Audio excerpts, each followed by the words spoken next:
Recently, we've brought you stories about state-line counties and municipalities looking into the development of solar farms. The reports usually highlight the environmental benefit, but also all the hoops councils have to get through to bring this venture to fruition. Karina Prada has followed along with the process here in the state line and shares the ins and outs of the state line going solar.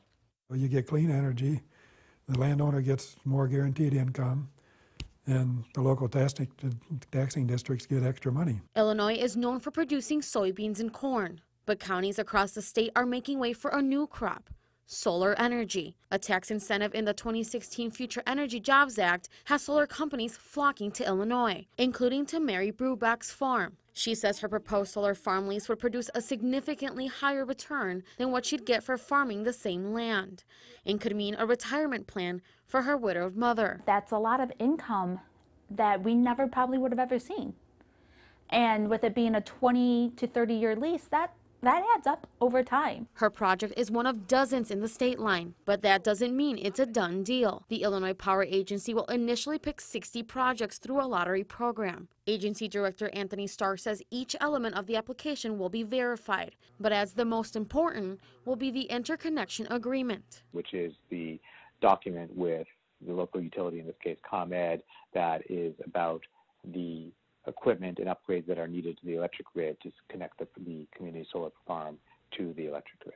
The IPA says it doesn't have an exact date for the lottery just yet, but are aiming for February. For Bruback, using renewable energy isn't a new idea. These panels have been in use at her business, Susies Garden Patch, for a decade. My largest high tunnel, it needs power to power its vent. Well, we did not necessarily want to dig another trench and run power out there to run that vent. So we had panels on this farm running solar for about 10 years on that high tunnel. The Boone County Board quickly approved Bruback's special use permit, but that hasn't been the case for everyone. Ogle County resident Kurt Freeberg's application came to a screeching halt after Ogle County placed a moratorium on applications. He's worried his project won't make it into the lottery. The guy I'm talking to told me that the solar company's investors challenge them and say, why are you spending money and resources on an area that's got a moratorium? Freeberg's project is among one of the more controversial in Ogle County.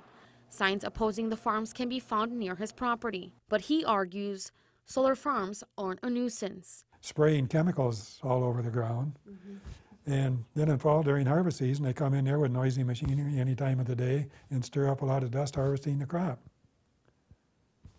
But the solar panels just sit there. Ogle County Board Chairman Kim Gauker says the board doesn't want to turn away the solar industry. But with the moratorium, he hoped to have time to do research before having the board make final decisions. After we had created the moratorium, we started to look into it a little more, and we saw that there was an application deadline. We thought that there would be more of them later, but they're pretty much going to happen in January. Gauker says since learning that, he has sped up the process to give interested parties a chance to be involved in the lottery, while still considering the worries of residents, like impacts on property value and aesthetics. We have to deal with the applicant, but we also have to deal with everyone else who's impacted, and it has to be fair for everybody.